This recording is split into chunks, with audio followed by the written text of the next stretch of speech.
iyo mana iragahezagirwa kuko nikora nk'abana b'abantu. Haleluya!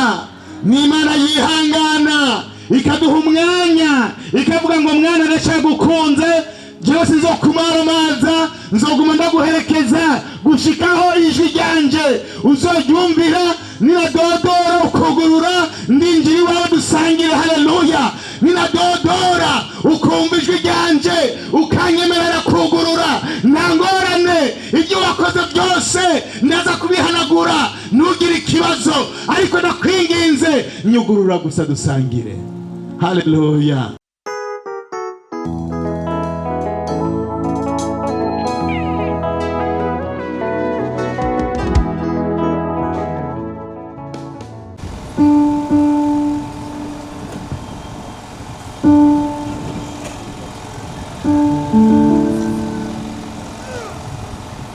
Mwabari kuri Yesu mukanuri jisho cyane,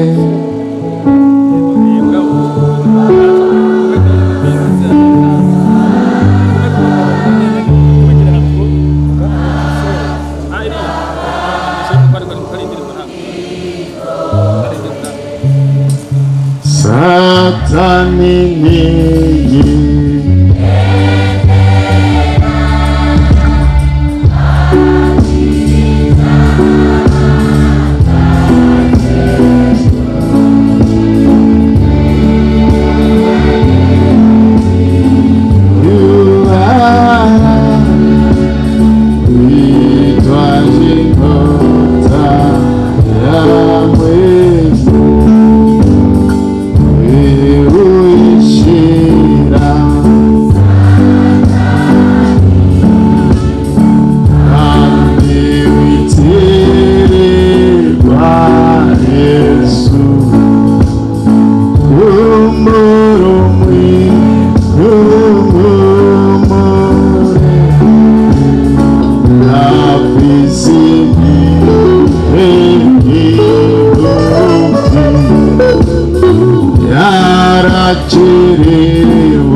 zacu ubwo twari kuja dutaha twareje kumva ijambo ryiza kandi ntibyari bikene ko tugatumva irindi. Haleluya! twego kubera kabungere babiteguye uko kubwanje twari kuja dutaha. Haleluya! ariko ndashima Imana kuko Imana yacu ni nziza, irazi biba bikwiriye ubwoko bwayo. Ndatangariye Imana kubwa rino jambo. Reka tuzingure Bibiliya zacu mu butumwa bwiza bwanditswe na Luka igice 13, naho harimo ikibazo kandi n'ijambo rije kumva cyari ikibazo. Haleluya. Luka 13 ku murongo wa 22, ari gusoma mirongo mike ariko kugira ngo bitwore, reka dusome iyo mirongo ngahe hanyuma cyo dusoma n'ibice nka mu byahishuriwe tabo bice nka mirongo nk'ibiri cyangwa itatu. 22 muri cya gice cya 13 havuga ngo, umutwe w'amajambo uvuga ngo mbega abakizwa ni bake. Bari mu nzira ahita mu bisagara no mu mihana yigisha ari ku rugendo aja i Yerusalemu. Yari Yesu. Ngo umuntu aramubaza ati, Mwami, mbega abakizwa ni bake? Nawe arababarira ati, mushishikare guca mu irembo ripfunganye. Ndababwira yuko benshi bazogomba kuricamwo ntibabishobore. Nyine inzu niyaheza guhaguruka akugara urugi, mugatangura gukomanga muhagaze hanze, mukava muti, Mwami, nutwugururire. Nawe azobishura ati, simbazi, sinzi niyo muvuye.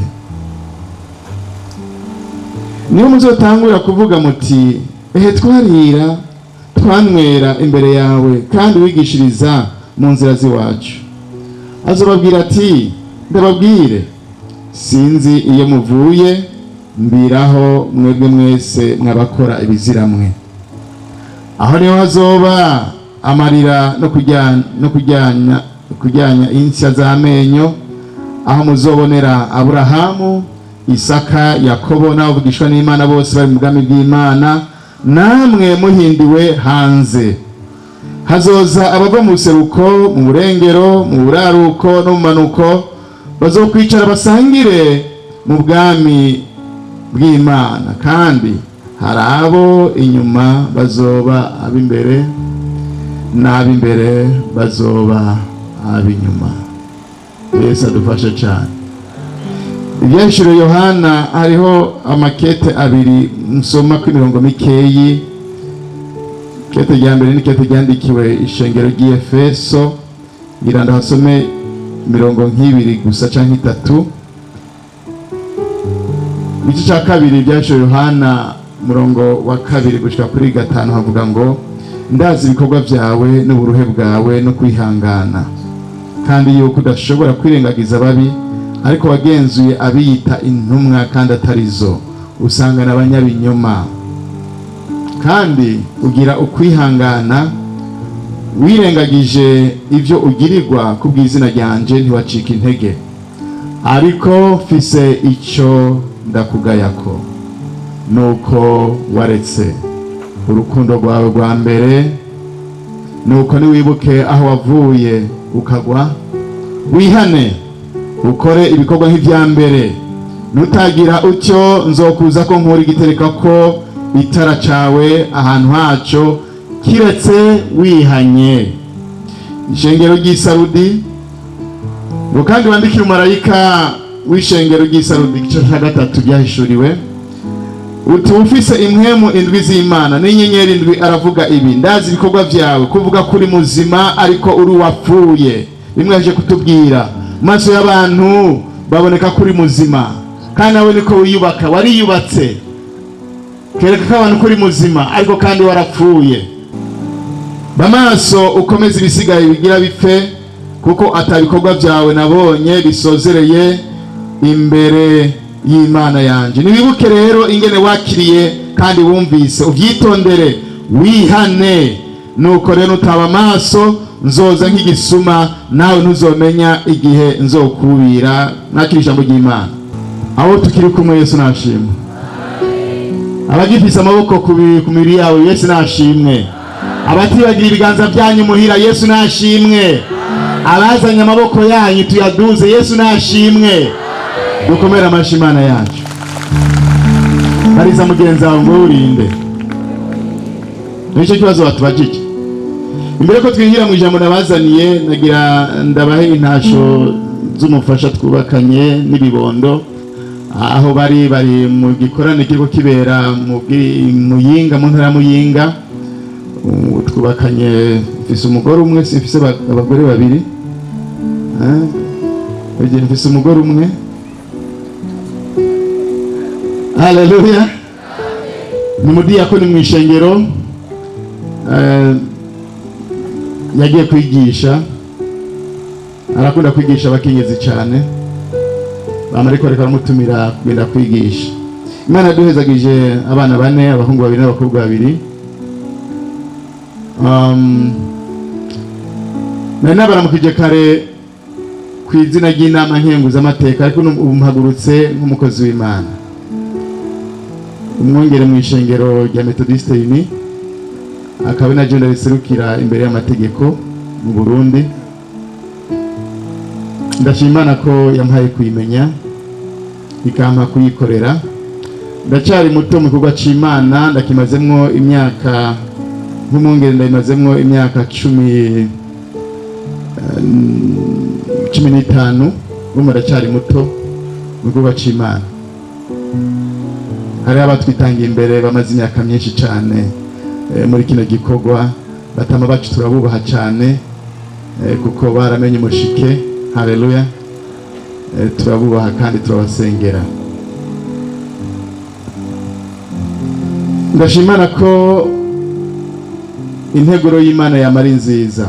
Ngashimira Imana ku ijambo yabanze kuduha, nicyo gituma navuze ngo iyo dushaka twari kuca dutaha, kuko ijambo mu byo yavuze hari n'ibyo nanditsemwo birimwo. Ariko nari navuze ngo reka ndakuza nino jambo rikubaza ngo mbega uracafise yanzara n'inyota watanguranye. Haleluya. Uracafise yanzara n'inyota watanguranye. Nicyo kibazo nakuzaniye.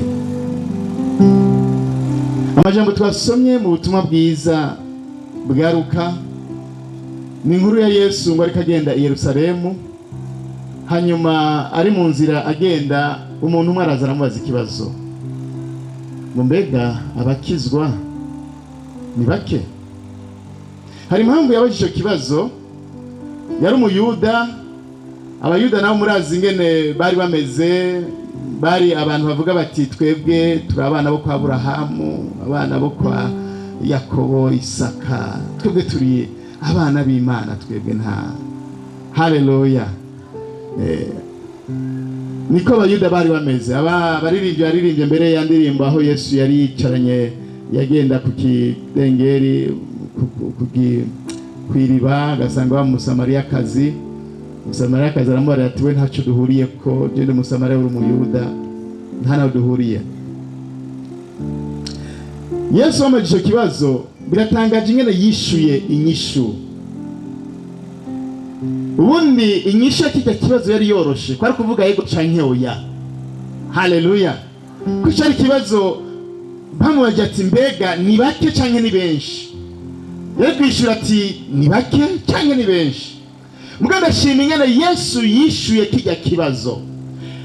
Mu kwishura ikibazo yarahije kubazwa, Yesu aravuga ngo mushishikare guca mu irembo rifunganye. Haleluya. Iyo nyishu ni nyishu wumva umenga, mu yandi majambo ni nyishu wumva umenga nitumbereye. Uno munsi ngira nk'abarimu babajije bari kuvuga ati yishuye ibyo batamubajije. Or sujet. Tuguhaye ubusa. Mugabo Yesu yari afise icyo agomba gushikako. Bagira ngo mushishikare guca mu irembo rifunganye. Ugomba gukizwa, shishikara guca mu irembo rifunganye. Haleluya. Mu butumwa bwiza bwa Yohana igice 10 umurongo w'9, Yesu aravuga ngo ni jewe rembo. Haleluya. Ni jewe rembo. Ni jewe rembo, kandi ushika mu rugo wese aciye muri jewe, aciye muri Kristo, agirane ngo arakizwa agataha agaturuka akaronka ubwatsi butotahaye. Haleluya. Yesu aravuga ngo kuri icyo kibazo cyawe umbajije, inyishu ndaguhaye ni imwe: shishikara guca mu irembo rifunganye. Haleluya. Niba shishikara guca mu irembo rifunganye, uzokizwa, uzotaha, usohoke, urindwe. Haleluya. Abagukurira hasi bazogukurira hasi, mugabo nzokuzigama. Haleluya. Kuko waciye mu irembo rifunganye. Haleluya. Uzoturuka, uronke ivyo urya, utahe muhira usinzira amahoro. Haleluya. Ibigutera ubwoba bizoza, mugabo uciye mu irembo rifunganye nzoba ndi kumwe nawe. Haleluya. Kuko irembo rifunganye niryo rembo ritujana mu ijuru. Haleluya. Iryagutse ngo ritujana mu mahonero. Yesu arabwira uyo muntu ngo inyishu ndaguhaye, bandanya ushishikare uce mu irembo rifunganye. Bene data, nta handi agakiza kabonekera atari muri Kristo Yesu, kuko Kristo niwe rembo rizima. Niko yivugiye kandi niko biri. Nta yindi nzira dukirizwa mu ivyaha, nta yindi nzira dushikana kwa data atari inzira ya Kristo Yesu. Niko agakiza bene data tugahabwa ubu ku buntu. Niko Paulo yavyanditse, si kubw'ikorwa byacu. Agakiza twahawe tugahabwa ku buntu kubwo kwizera. Ngo navyo nyene ntivyavuye kuri mwebwe, ni ingabire y'Imana. Haleluya. Ariko ako gakiza twahawe, haleluya, hari abantu benshi uno munsi bamaze kuvuga ubutumwa bunyuranye n'ubutumwa twahawe. Kubera ubuntu abantu bacavuga ngo ngaho ubuntu bwagwiriye, ngo reka tubananye dukora ibyaha, biragahera. Twaronse agakiza ku buntu, ariko bidusaba gushishikara guca mu irembo rifunganye. Haleluya. Kugira turicemwo hari ibisabwa bene data, kuko babiri ntibojana bataraganye batavuganye. Ntibamarirwa kuba ibyaremwe bishasha, mbere tukabaho tutacinezereza, ariko tunezereza uwo mwami yadupfiriye akatuzukira. Bene data, dutegerezwa kugendera rya jambo ngo byose turavyemererwa, ariko ibitugirira ikimazi si byose. Haleluya. Si byose bitugirira ikimazi, si byose. Byose turavyemererwa, ariko ivyubaka si byose. Tuza guhitamwo guca mu irembo bifunganye. Bene data, hari ibyo bidusaba kwiyambura. Muri za ntamuko batubwira, tukava ko batuzi muri rusangi, uko batuzi ari bake, tugashika kuri ya ntambwe y'ingene twiyizi twebwe nyene. Haleluya. Gushishikara bisigura yuko urugendo rwo kuja mu ijuru ari urugamba. Bene data, ni urugamba. Cyangwa Yesu yavuze ngo mushishikare. Urugamba bene data bidusaba ko turugwana, tukaramiriza, ntiducike intege. Ntavyo kwicara birimwo muno rugamba rwo kuja mu ijuru. Indirimbo twaririmbye y'amajana 9 ni imwe mu ziduhamagarira kwama duteramye, tugateramira agakiza twahawe, kuko Satani wewe ntiyicaye. Ibitugora ntibibuze kandi ntibizobura. Bene data, nakunze kukivuga, muno rugendo turimwo ibitugora ntibibuze, ingorane ntizibuze, ariko harahiriwe abihangana bagashika ku iherezo. Harahiriwe abadacika intege, baramiriza bakabandanya urugendo batanguye, bagashishikara ijoro n'umurango. Uko byoba biri kose bene data, dushishikare guca mu irembo bifunganye. Naho igihugu cyose cyo gutwenga, niko indirimbo y'108 ivuga, ubandanye ushingire intahe ubukristo bwawe, agakiza waronse ugashingira intahe. Nkuko mwihiganwa bigenda, niko no guca muri iryo rembo bitoroha bene data. Paulo yanditse ikete abikorinto mu gice c'9, arababwira ibijanye no kwitegurira ihiganwa. Mundi umuntu afise ihiganwa arafata umwanya wo kwitegura, akitegurira ihiganwa. Mbere niba amaze kubibona abiruka, hariho n'imyambaro bambara, imyambaro itaremera, imyambaro yoroshe, kugira ngo ntihave ibabuza ibatesha kunyaruka no gusiga abandi. Niko natwe muri rugendo turimo bene data, bidusaba kwenda twiyambura ibintu byose bigenda bituremera, kuko guca mu irembo rifunganye hari ibyo dusabwa kugenda twiyambura, tukagenda twiyambura, tukagenda twiyambura, tukagenda twiyambura. Mbere tugaca turirimba indirimbo ya 80 ivuga ngo mpisemwo guhora nkizwa. Haleluya. Uko buke uko bwije, gushishikara bene data, duhamagarirwa kurwana intambara nziza yo kwizera. Ntitumere nka Dema, nkuko Paulo yavyandikiye Timoteyo ngo Dema yarantaye ahitamwo ibinezero by'isi. Twame twibuka yuko bwoko bw'Imana nta musoda yikwegera mu by'ubugingo ngo azohimbare uwamwandikiye ubusoda, kandi umuntu arushanwa nahabwa igitsibo kiretse arushanijwe nk'uko byagezwe. Gushishikara kandi biduhamagarira kwisuzuma, kuko birashoboka ugasanga hari ababitaye, ababivuyemwo. Twaratanguranye ariko tugeze mu idamba hagati barabivamwo. Umwe turahera, ibyo gusenga barabivamwo, ibyo guca mu irembo rifunganye birabarambira, ibyo kwezwa, ibyo gusenga birahera. Urukundo bari bafitiye Imana ruragabanuka, mbere bamwe rurakamangana. Inyota bari bafise yo kumva ijambo ry'Imana, inyota gukorera Imana irahera. Kandi rero ayo majambo Yesu yavuze, muze gusoma ubutumwa bwiza bwa Yohana igice 6:66. Erega no mu gihe cya Yesu hariho abamutaye barabivamwo. Kuri icyo gice havuga ngo kuva icyo gihe benshi mu bigishwa biwe bamuva inyuma, ntibaba bakijyana nawe, baramuheba. Kubera yatangiye kubabwira amajambo atangiye kubagumira, bariyonjorora baramuheba. Ngo maze Yesu ahindukira abigishwa biwe arababaza ngo namwe murashaka kwigira? Namwe murashaka kubivamwo? Petero aramubwira ngo mwami twokuva tukaja he? Haleluya.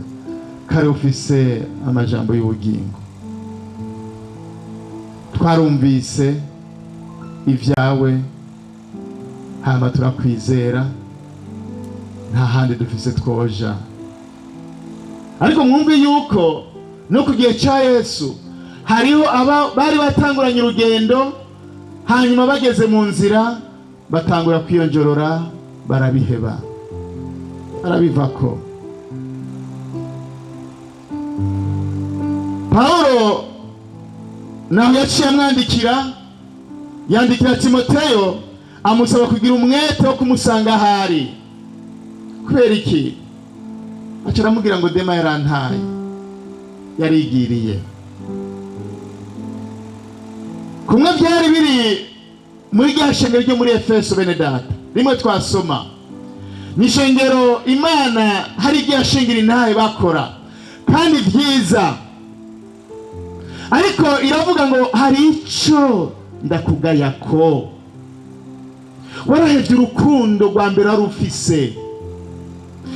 harageze igihe ibyo kunkunda urabivamwo. None nakubona ku karago ubu sinkikubona, usigaye ufise ibyitwazo byinshi cyane.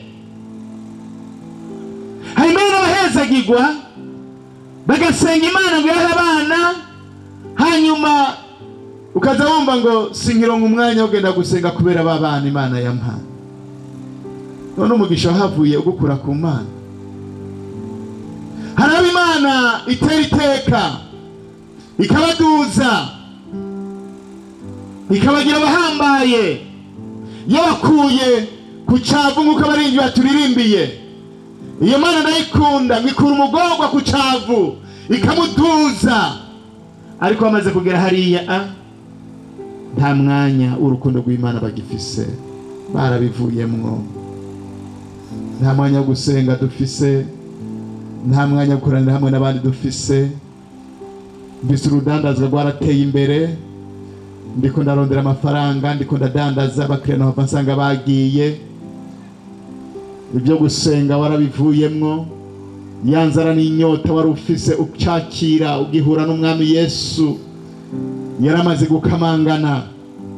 Naho marayika yacandikira iryo shengero arabwira ngo mfise ico nkugayako, ngo nuko wahevye rwa rukundo wari ufise. Imana yitegereje riryo shengero, hari byinshi ryariko rirakora byiza, mugabo hari icyo ryari rihagije, rwa rukundo rwo kwegera Imana, rwa rukundo rwo kunyotererwa ivy'Imana wari rwaragiye. Baravuga ngo niwihane, wibuke aho waguye, maze ugaruke. Beraza gushishikara biduhamagara kandi kuba maso, tugateramira ubugingo, tugateramira ubugingo, atari bwa bundi babona abantu bose bazi. Oya, bwa bugingo bwo mu mutima. Haleluya. Hamwe abantu badashika akaba nibwo duteramira. Satani niyicaye bene data, aturaba ku kigohe kandi agira n'icyo ahagazeko. Abarundi bo bavuze ngo utamana na mukeba ntakubita urugohe. Ariko birabaje cyane ingene ishengero ry'Imana usanga twasamaye,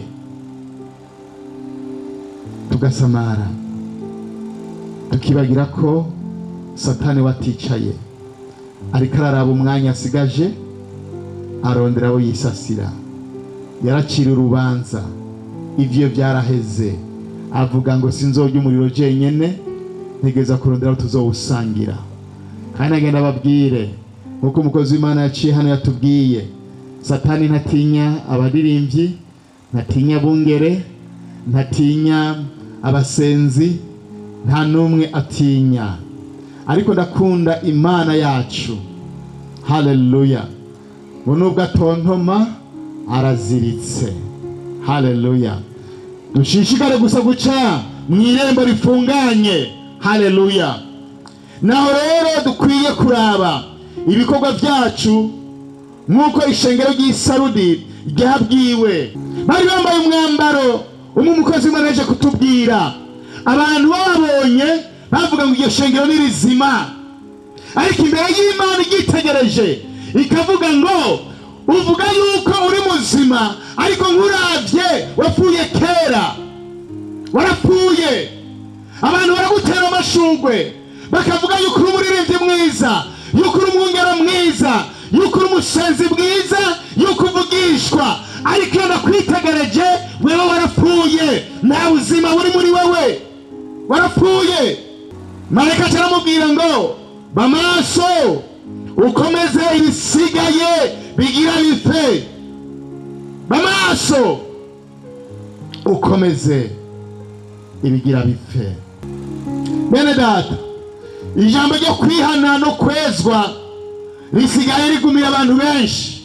Kwihana no kwezwa, mbere amashengero atari make iryo ni ijambo amaze gukura ku rutonde rw'ibyo bigisha. Ubenshi bashima kwigisha ubutumwa gusa bw'umuhezagiro.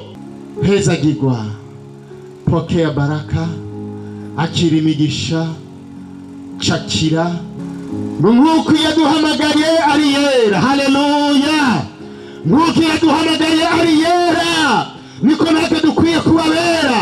Niko dukwiye kwezwa ku murango no mw'ijoro. Nk'uko umukozi w'Imana yavuze, mbega dufata umwanya ungana gute uko twishariza tukamesura? Mbega dufata umwanya ungana gute wo kwisuzuma maze tukezwa tukihana? Ibyo kwihana bisigaye ari ibigumira ishengero ry'Imana. Abantu bakeneye gusa ishengero aho abakozi b'Imana babwira gusa Imana izobahezagira, Imana igiye kubagirira neza, bamwe ngo Imana igiye kubaha amaviza yo kugenda muri ibyo. Nibyo abantu basigaye bashaka gusa. Ubutumwa bwo kwezwa no kwihana abantu ntibagishaka kubyumva. Ariko nagenda babwire bene data, nta gitsanzwe kirimwo, nta gitangaza kirimwo, kuko Paulo yaciye abyandikira Timoteyo ngo mu minsi ya nyuma abantu bazoshaka kumva gusa ibibahimbara. Ubutumwa bwiza ntacyo bizabibera kibabwiye. Ibyo kwihana sibyo bizabibera gishinga. Ibyo cya kibazo batubaza mu mukozi w'Imana sibyo dukeneye. Ngurinde ibyo ntabyo dukeneye no kwishura. Tubwire ducakira imodoka, tubwire turonka amaviza yo kugenda muri Amerika. Ibyo byonyine gusa, ibindi byose bijya bavuze hajya nta kimwe twumvise mukozi. Ariko nk'itubwira ati haleluya, Imana igiragire neza, bari kudumva bose bavuze ngo amina. Kwezwa bene data, ndakunze kubibwira ubwoko bw'Imana, iri juru turiko tubabwira ni ijuru ry'abejejwe, ni ijuru ry'abihanye, si ijuru ry'abaririmbyi, si ijuru ry'abungere, ni ijuru ry'abana b'Imana bihanye, bashize ku musaraba bagapfukama bagaharirwa ibyaha, bama bisuzuma ku murango no mw'ijoro yuko batunganye imbere y'Imana. Ni ijuru ry'abatunganye, si ijuru ry'abaririmbyi, si ijuru ry'ababishop, si ijuru ry'abarepresentarego, ni ijuru ry'abana b'Imana bihanye bashitse ku musaraba. Ngubu ubutumwa bw'ubwami ni ubutumwa bwo kwihana no kwezwa. Soma Matayo igice 3:2. Nibwo butumwa Yohana yatanguye kuvuga. Nibwo butumwa bw'ubwami dukwiye kuba tugo turavuga. Si ubutumwa bwo guhezagirwa. Imihezagiro Imana irayifise, ariko ubutumwa bw'ubwami bw'ijuru n'ubu. Matayo 3:2 havuga ngo muri iyo minsi haza Yohana umubatizi yigishiriza mu bugaragwa bw'Iyudaya ati mwihane kuko ubwami bwo mw'ijuru buri hafi. Haleluya. Ubwo butumwa nyene ni nabwo Yesu atangiye kwigisha. Soma Matayo 4:17 ngo guhera ubwo Yesu atangura kwigisha ati mwihane kuko ubwami bwo mw'ijuru buri hafi. Haleluya. Nguyo mushinga bene data bwoko bw'Imana, nguyo mushinga bw'ubutumwa bwiza tubabwira bw'ubwami, ubutumwa bwo kwihana. 6 muri Matayo, Yesu amaze kwigisha byo kutiganyira, yavuze ijambo ngo mubanze mwitwararike iby'ubwami bw'Imana no kugororoka. Haleluya. Ngo ibisigaye ni inyongera. Uno munsi dushaka inyongera imbere yuko tugura. Umugisha uzokurikira bihanye. Haleluya. Abatunganye mu maso y'Imana, umugisha w'Imana urabakurikira. Ngiryo banga ryo kujya mu ijuru ry'ubwami tubabwira, ni ubutumwa bwo kwezwa tukihana. Gushishikara guca mu irembo rifunganye bidusaba kwezwa tukihana. Icyo nico abayuda batigeze batahura. Ajya majambo twasomye muri Luka niyongera nje ngarukako, nibwo butumwa batigeze batahura, nibwo butumwa batashaka kumva mu matwi. Kuko murazi Yesu yaguma ababwira amajambo muribuka ya nkuru y'umutoza kori n'umufarisayo n'umutoza kori. Haleluya. Umufarisayo aravuga ati Mana jewe simeze nk'urya mutoza kori, jewe ndatanga ishikanwa, nsenga 3 ku munsi, ndisonzesha. Ugurure ngo azababwira ngo mviraho sidabazi ko ntimwisho cya kibazo ngo mbegurinde. Haleluya. Cyarakunaniye kwishura, azokubwira ngo ntacyo wishuye, mviraho sindakuzi. Ngo bazobananye bavuge ngo rega mwami wahora wigishiriza mu mihani wacu, mu bisagara by'iwacu, nawe tukuzi niri wa mwana wo kwa Yohana. Azababwira ngo sinigeze ndabamenya, ntabwo sinigeze ndabamenya, nta nawe nigeze ndababona. Ababwira ijambo ngo muzotangara nimwabona Aburahamu, Isaka, Yakobo n'abandi bavugishwa n'Imana bose bari mu bwami bw'ijuru, kuko ndabazi. Haleluya. Ubarisha ikibazo cya we urinde baracishuye, ya nyota barayigumanije. Ariko mwebwe mwisanze muri hanze, mwebwe muzotangara kandi muvuga yuko Aburahamu mumuzi ari sogokuruza wanyu. Ishengero ry'Imana, ijuru tubabwira si rya data wacu, si rya marume, ni ijuru ry'Imana itagigiturire. Ibinyegejwe byose bizoje habona nkuko umukozi w'Imana yatubwira. Ubu turacari mu gihe cy'ubuntu. Ndakundi iyo Mana igeretse yegereza n'amabanga kugira ngo iduhe umwanya wo gushobora gutunganya ibyacu. Ndakunda Imana kuko ntimara amazanya nk'abantu. Umukozi w'Imana, icyo nico nkundira Imana, ntiyamburana agashambara nk'uko abantu twamburana agashambara. Abana b'abantu dutunzwe no kwamburana agashambara. Ugira muzi ntabwo uzisha urazi mumbaze hagiye ubona gusa yambara iryamvutanosha reka aragaragara hagiye ntumubone yisizesha. Iyo Mana iragahezagirwa kuko nikora nk'abana b'abantu. Haleluya. Ni Imana yihangana ikaduha umwanya ikavuga ngo mwana ndacyagukunze, jewe sinzokumara amaza, nzoguma ndaguherekeza gushikaho ijwi ryanje uzoryumvira, ninadodora ukugurura ndinjira iwawe dusangire. Haleluya. Ninadodora ukumva ijwi ryanje ukanyemerera kugurura, nta ngorane, ibyo wakoze byose ndaza kubihanagura, ntugire ikibazo, ariko ndakwinginze nyugurura gusa dusangire. Haleluya. Imana yatumara amaza nk'uko abantu batumara amaji ndabarahiye baje. Nituba tuza no gusenga, nituba no tunaririmba, nonga nitwohagara ngo tuvuge, nitwovuga ya ndirimbo wa mukenyezi yavuga ngo hora mwana ngo songo ngo bumvirize ngo songo abatamuzi. Oya, Imana yibivuze aha twese tukoja duhundagara tukagenda. Ariko ndakunda iyo Mana kuko ni Imana nziza. Iki dusaba bene data ari ibintu bingahingira mvuge cyo dusenga Imana. Ubungere bacho dusengera cyo dutaha. Icyambere bene data, ijambo ryanditswe mu Heburayo cya 2:14 umurongo wa mbere. Nico gituma bene data dukwiye kurushiriza kwitwararika ibyo twumvise kugira ngo ntidutwagwe akayombekere tukabivamo. Umbe bene data, Satani akora buke buke. Satani adutwara akayombekere wa muriro n'inzara n'inyota twadufise akagenda bitwara buke buke, akagukura mu nkwi, akagukura mu bandi, akagukura hande warugumbiza amajambo, ibyo gusenga agatangura kwereka yuko umaze kugera ku rundi rugero atangorane, wasenza amasengesho menshi yarakwiye, umaze kujya mu bikorane byinshi byo birakwiye, umaze akakwereka maze agatangura kugukura buke buke.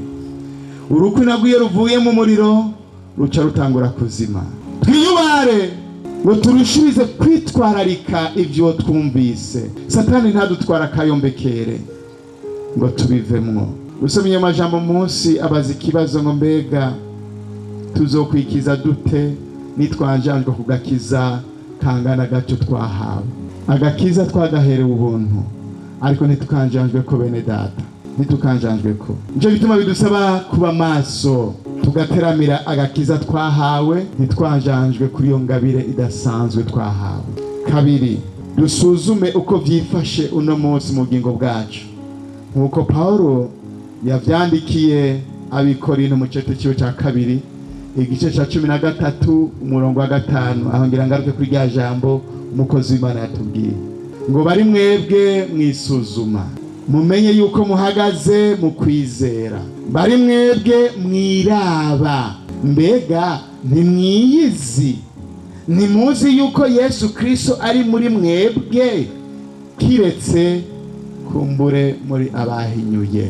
Kozi Imana yabivuze neza cyane, babiri dashobora guhenda, abandi bose bashobora kubahenda, kiretse abantu babiri, Imana yari mu ijuru n'isi n'umutima wawe. Abo uko ari babiri ntushobora kubahenda. Uwundi mugabo yagiye imbere y'Imana ngo arasenga, arabwira ngo Mana, ngo ndakeneye kunshingira intahe nk'uko washingiye intahe abakozi batwitangiye imbere.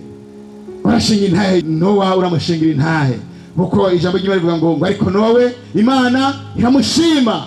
Imana iramubwira ngo usabye ikintu cyiza cyane kandi cyoroshe, baramubwira ngo banza ugende hariya ukorera uzonzanira raporo bakubwira. Haleluya. Byukuri aramukoresha mwiza, aragenda ku kazi arababwira ati bakozi dukorana, tumaranye igihe dukorana, ndakeneye mumpe amanota, dukorana gute, bimeze gute? Baramubwira ati byukuri kuva twagakora twaza twabona umukoresha mwiza cyane, yaba twaguha amanota twoguha 105 kwijana. Aragenda ku mugoroba ashika imbere y'Imana aravuga ngo Mana, ndakuzaniye raporo, nabajije abo dukorana intahe bambariye ngo yaba umpa amanota bompa 105 kwijana. Imana iramubwira ngo ni byiza cyane, naje navyumvise n'amahoro, genda umbariza ababanyi bawe. Umunsi urizina muri weekend arakoranye ababanyi biwe, arabwira ati babanyi banje, urabona umubanyi niwe muryango, nagomba vy'ukuri ndabibariza akabazo, imyaka tumaranye muri kino kibano, mbega mubibona gute? Nawe yari umuntu vy'ukuri afasha mu kibano, umuntu agwaye yaca muteza imodoka ikamutwara kwa muganga, yaritwareka cyane ryo mu kibano. Baramubwira ngo vy'ukuri atahubwo ubu dutangura kwibaza ngo mbega ni wapfa bizogenda gute muri kino kibano. Murabizi hari abantu tuba mu kibano, abantu ahubwo bagasenga amasengesho yuko bafuma vira, nti mbega azopfa ryari uyu muntu, kubera ko mu kibano ntacyo babona atari kubatesa no kubamera nabi, bararushe bagasigara basenga isengesho yuko Imana yavuma igutabara ikagukiza hakirika. Mbega rero niyo bapfuye baza bakikoreza amosozi nk'ayingona, bagapfa kurira gusa ati twende kuraba abagabo ko yapfuye nimba atazabagaruka. Muga muri cyo kibanyi baravuga ati turibaza n'imbuto zo bukiri muri kino kibano ingene bizogenda. Araza ku mugoroba aratanga raporo, Imana iravuga ati navyumvise byo kure kandi nagenda bishingira intahe. Ndamubwira ngo urankoraniriza umugore wawe n'abana nabo uzonzanira raporo yawe. Ku mugoroba bavuye ku kazi baje gufungura, bariko baraganira, aravuga ati imbere rero umuryango wanje, sheri wanje, bibondo, hari kibazo ngomba kubibariza, mumbona gute nk'umupapa?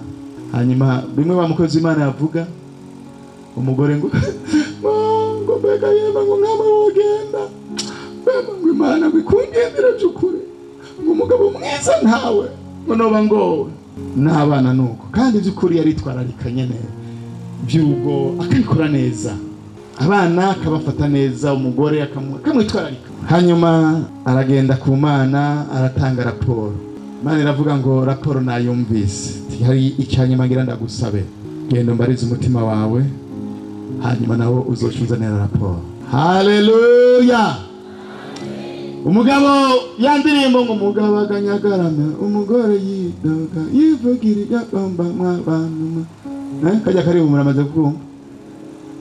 Umugabo arajya ku gitanda, umugore ari muri rirerire, umugabo ariko aragarama, itiro arabura, ariko abaza umutima wiwe, umutima uramusukira ibintu vyiwe byose, ibiturire yahora arya, ibyo ahora akora mu kinyegero byose atanumwe abizi, umugore ntabyazi, l'homme itangura guseruka.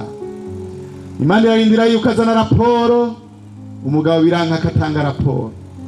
Indwi irarengana, Imana gushika nahiza aterega ko watevye kuzana raporo, ko aho rucubanguka. Mbega byagenze gute kutazanye raporo y'umutima wawe? Ndarindire raporo y'umutima wawe ko watevye kuyizana.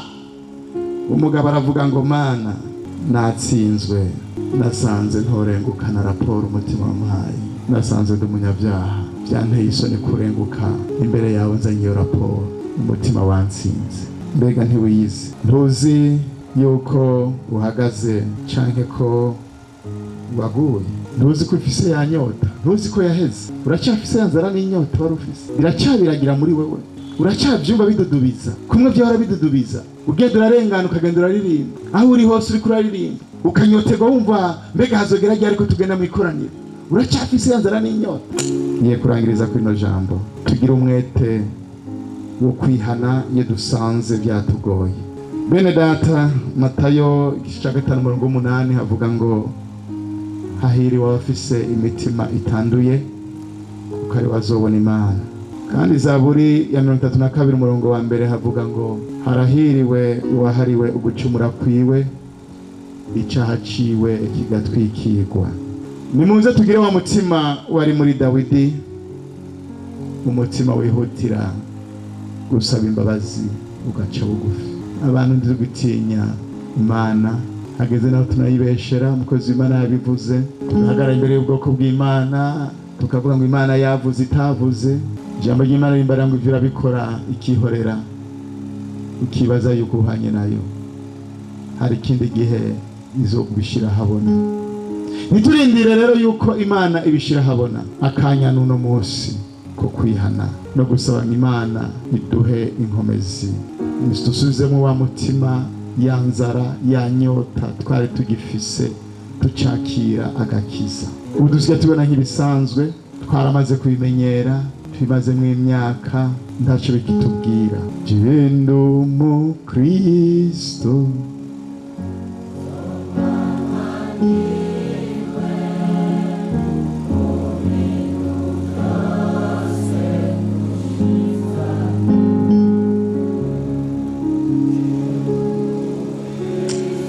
Nsaba umwungere ashike hano. Umwungere turagwaye Kaze.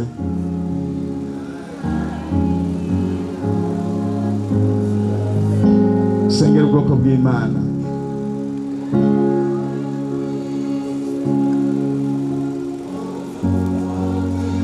Umukristo mu mutima,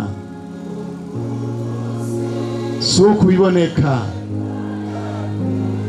si umukristo w'uko abantu batuzi, ariko n'umukristo wo mu mutima.